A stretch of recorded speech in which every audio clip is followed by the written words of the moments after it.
பெஞ்சில் சூட்கேஸோட உட்காந்துருக்கிறார். கண் பார்வை மங்கி போன ஒரு காலம்.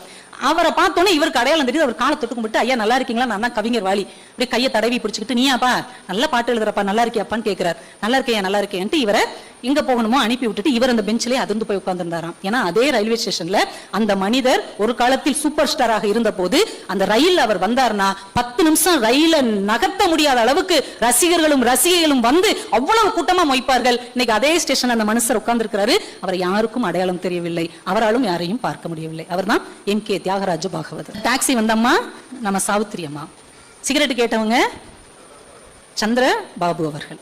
இந்த 3 விஷயத்தையும் சொல்லிட்டு வாலி சொல்றார், எப்பேற்பட்ட உயரத்தில் இருந்த மனிதர்கள், எத்தனை மக்களால் கொண்டாடப்பட்ட மனிதர்கள், தங்க தட்டில் சாப்பிட்ட மனிதர்கள், மாடி வரைக்கும் காரில் போன மனிதர்கள், கடைசி காலத்தில் இவ்வளவு இறங்கி வரக்கூடிய நிலைமை மாறுகிறது என்றால் காலம் மோசமானது.